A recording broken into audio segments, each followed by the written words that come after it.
Jadi hanya sekitar berapa menit kami disambut oleh Sultan Kacirebonan dan Ibu Ratu yang juga mendukung pentuntasan kasus Vina ini segera. Inilah yang terhormat Bapak Sultan Kacirebonan dan Ibu Ratu yang ternyata sangat cantik.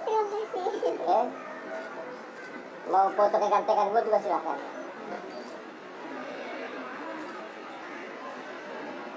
Beliau juga dari mengatakan agar Bapak Jokowi benar-benar membentuk tim pencari fakta untuk kasus Vina ini.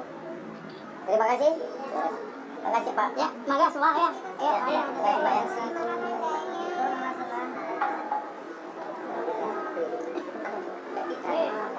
Gak apa-apa di samping situ, taruh di samping.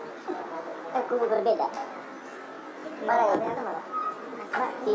Mana si Mardiana sini? Mana Mardiana? Sini. Mana Mardiana sini?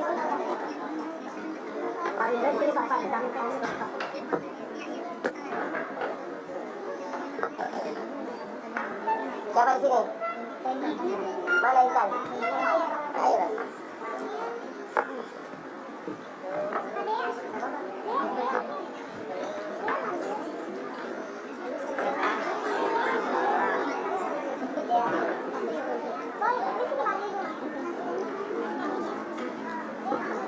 Oke, selamat sore semua rekan-rekan media. Hari ini kami tim Hotman 911 datang ke Cirebon dengan juga didampingi oleh langsung keluarga almarhumah Vina, yaitu Mardiana di sini kakak kandung, hendak memberikan beberapa tanggapan atas perkembangan akhir-akhir ini, ya. Yang pertama terkait dengan permohonan PK dari Sakatata, ya, di mana tidak ada novum, novum itu artinya adalah bukti yang sudah ada sebelum perkara dimulai tapi tidak ditemukan, itu arti novum. Bukti yang sudah ada tapi tidak ditemukan sebelum perkara dimulai sehingga tidak sempat diajukan zaman dulu, itu arti novum. Kalau foto yang diajukan itu yang disebutkan novum sudah diajukan sebagai bukti dalam perkara, berarti bukan novum.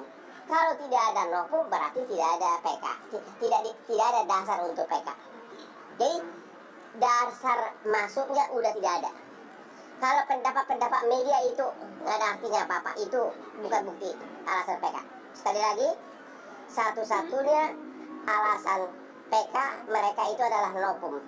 Novum artinya bukti yang sudah ada sebelum perkara diajukan ke pengadilan tapi tidak ditemukan sehingga tidak dijadikan barang bukti, itu arti novum. Kalau bukti itu sudah diajukan sebagai bukti, maka itu bukan novum dan oleh karenanya PK harus ditolak. Yang kedua, mereka mendalilkan ada itulah foto dari almarhumah Vina sama Eki, di mana disebutkan karena tidak ada luka-luka, artinya mulus gitu loh. Ya, oleh mereka menganggap itu adalah merupakan bukti korban kecelakaan. Itu salah total.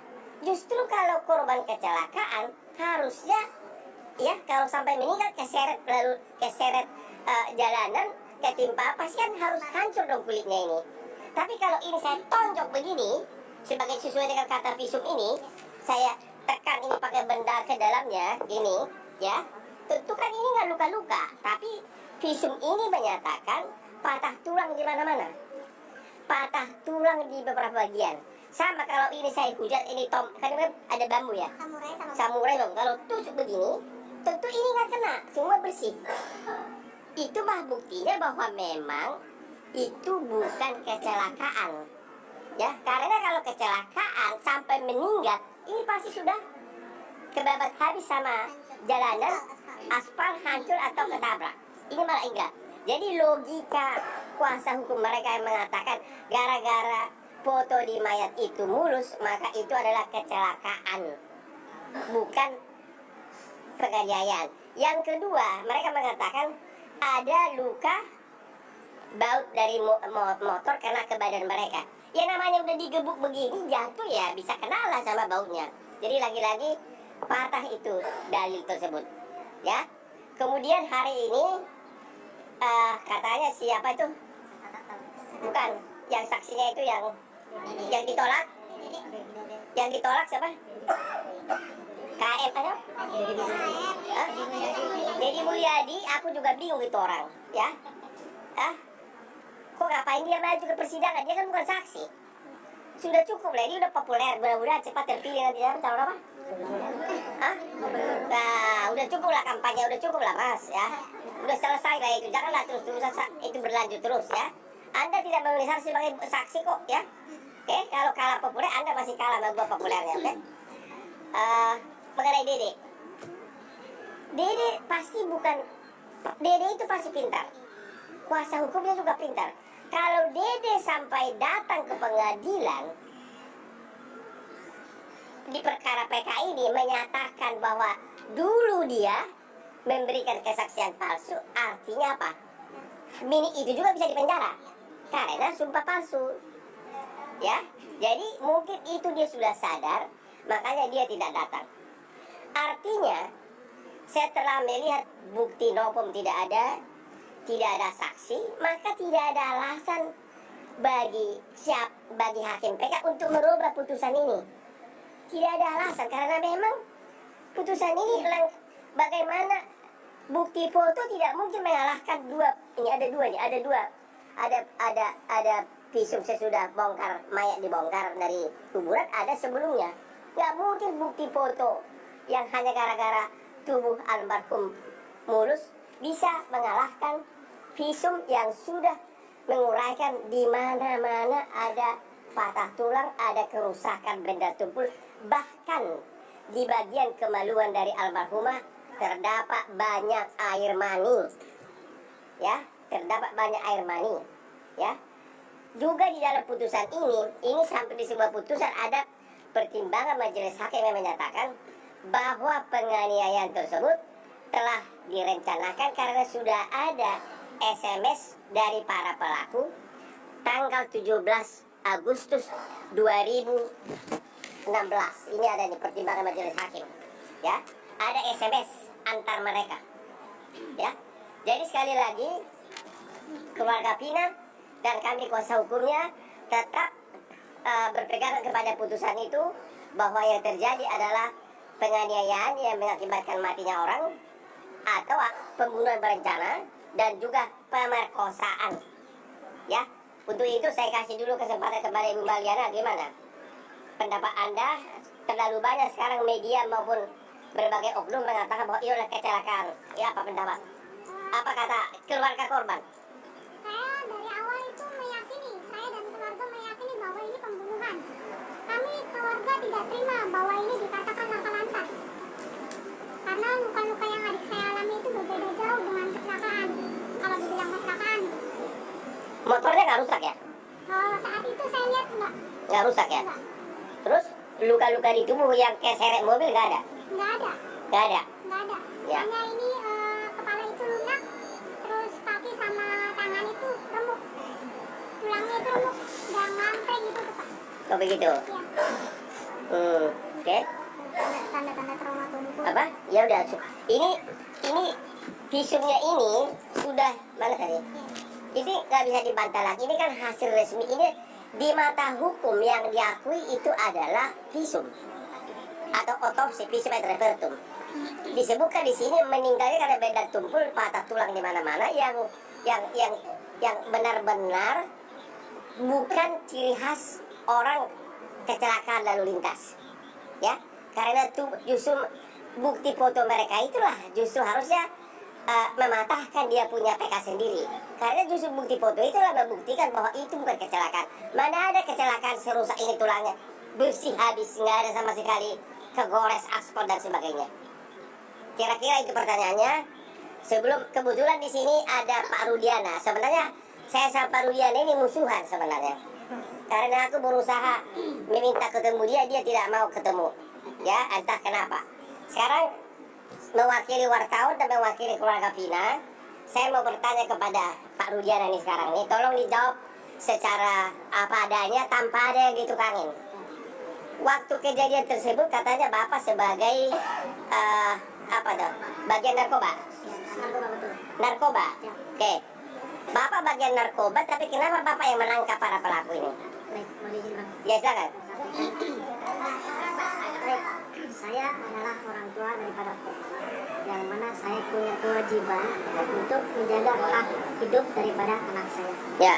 Dan ketika terjadi hal seperti itu, anak saya meninggal dengan keadaan yang memang perlu mungkin saya ambil langkah-langkah untuk mencari penyebab daripada meninggalnya, karena luka-lukanya yang saya lihat seperti ada hal-hal atau mungkin perbuatan-perbuatan lain, sehingga hati saya terketuk sebagai orang tua untuk mencari penyebabnya.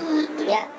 Dan kebetulan ada orang yang melihat dan tanggal 31 Agustus setelah saya datang ke Jalan Perjuangan di depan SMP 11 bertemu dengan saudara A dan D, dan kemudian dia menyampaikan kalau melihat kejadian tanggal 27, Ya. saat itu sebagai orang tua saya punya kira untuk lebih mencari tahu. Oke. Sebelum Bapak mencari tahu, Dede mengatakan di podcastnya si Dedi, katanya Dede itu berbohong, katanya dia berbohong karena Bapak suruh. Dia mengaku-ngaku ada kejadian, padahal nggak benar ya Bapak yang nyuruh. Tidak benar. Bapak akan laporkan ke polisi? Sudah dilaporkan. Sudah dilaporkan. Siapa yang dilaporkan?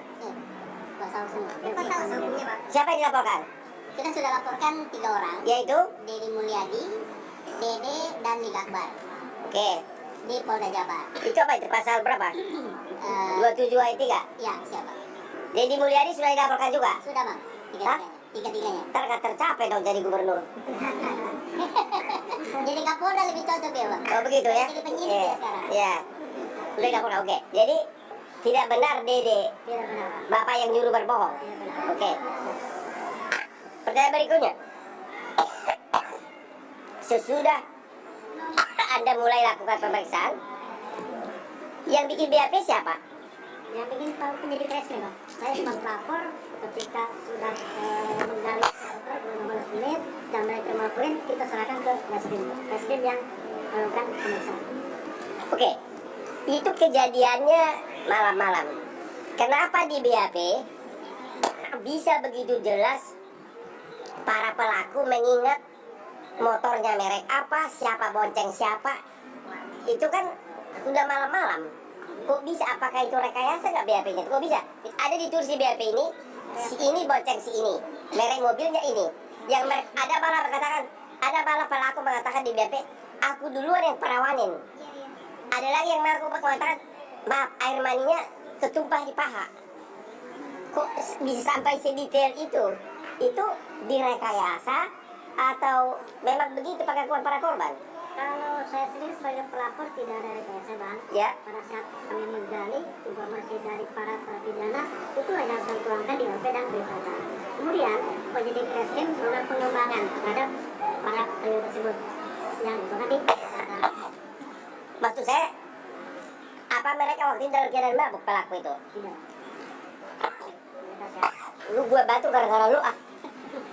Maksud saya gini Pak, kok bisa di BAP dijelaskan si A membonceng si B, ya para pelaku ya, merek motornya apa, yang merkosa duluan siapa, bahkan ada pelaku itu mengatakan aku yang merawani duluan gitu loh, itu ada di BAP, segitu rincinya gitu loh.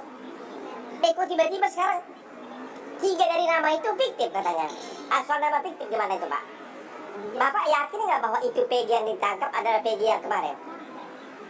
Keyakinan tentunya di penyidik, Bang, ya. Bapak sendiri pribadi?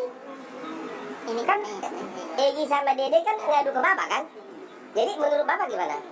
penyidik sama Dede. Bukan? Dede, Dede. Aib, Siap. Aib sama Dede kan sumber dari Bapak. Betul. Pertanyaannya ada 3 nih. Yang apa? Fiksi apa namanya? Fiktif. Yaitu siapa? Ya terutama Peggy dulu.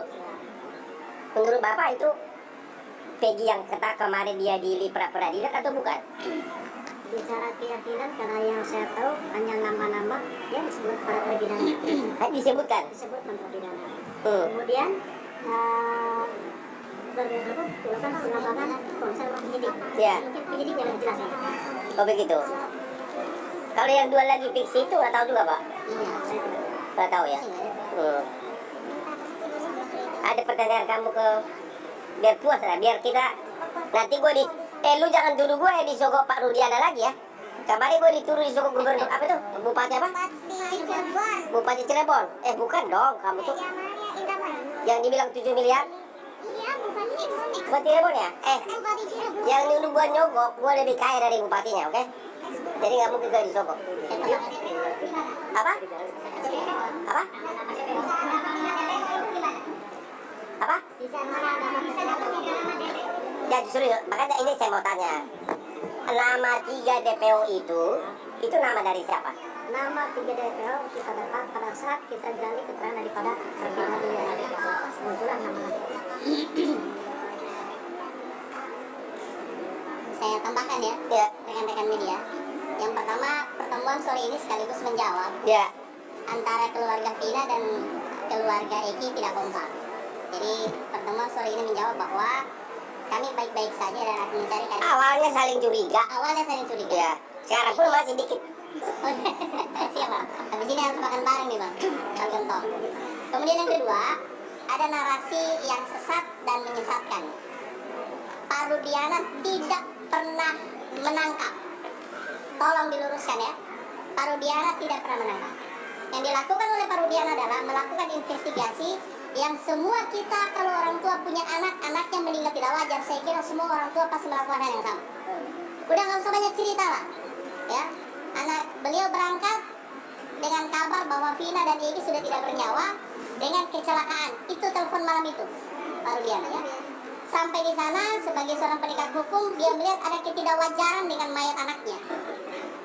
Ya, saya ingin katakan di sini bahwa tolong narasi-narasi yang kemudian menyudutkan beliau itu diluruskan. Beliau tidak pernah menangkap. Yang beliau lakukan adalah investigasi. Teman-teman jurnalis kan juga punya jurnalisme investigasi kan?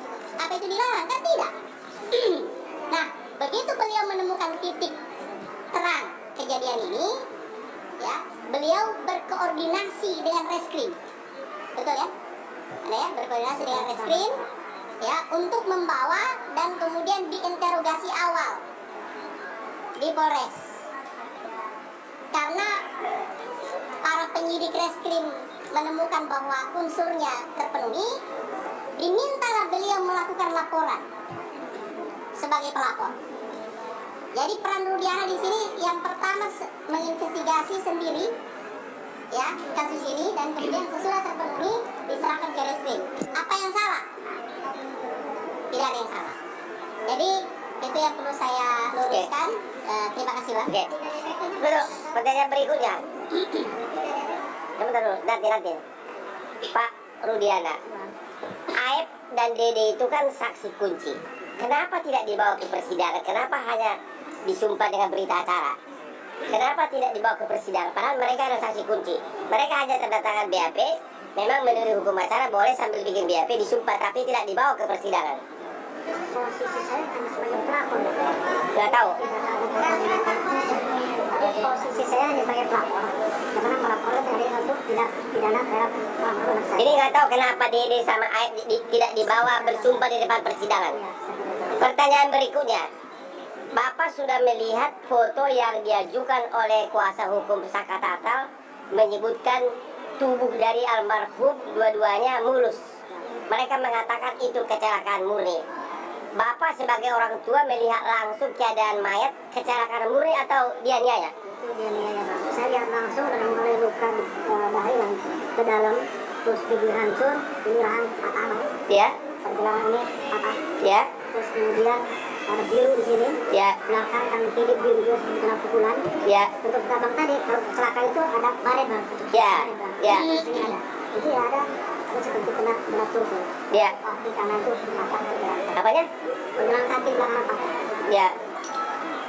Ya, kalau tabrakan pasti paling satu bagian tertentu yang hancur kan. Ini ada di mana-mana gitu. Ya. Bahkan pergelangan kaki patah. Wah. Jadi Bapak yakin benar bahwa itu adalah, kenapa jaksa tidak mengajukan Bapak sebagai saksi ya? Saya saksi Pak. Di pra peradilan kemarin? Enggak, di pra peradilan. Harusnya ya. Kan itu kan perdebatan kan? Kenapa nggak diajukan ya? Halo Bapak Jaksa, kenapa tidak diajukan? Karena yang menjadi pertanyaan kan apakah kecelakaan atau penganiayaan. Tadi beliau ini mengatakan tulang di bawah. Kalau kecelakaan kan pasti di bagian tertentu ketaprak di sini. Ini ada di mana-mana, ya kan? Jadi Bapak yakin bahwa itu adalah Ada perbuatan pidana. tindak pidana. Pertanyaan berikutnya, ada yang mengatakan katanya ada transaksi narkoba di belakang ini. Benar nggak sih? Tidak ada Pak. Tidak ada. Tidak. Ini wartawan ini mondong semua nih pada senanya aja nulis. Ada Bapak, bukannya Bapak mau menyembunyikan ada transaksi narkoba? Ya, tidak ada. Nggak ada. Tidak ada. Terus ada juga gosip selama ini kata ini Bapak melindungi cucu dari seorang jenderal polisi, benar nggak? Aduh, saya tidak kenal Jenderal Bang Muhyiddin. Saya hanya orang biasa.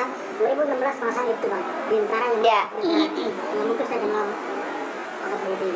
Pertanyaan berikutnya, hampir semua pelaku ini tergolong pekerja bangunan ya? Ya, semua pekerja bangunan.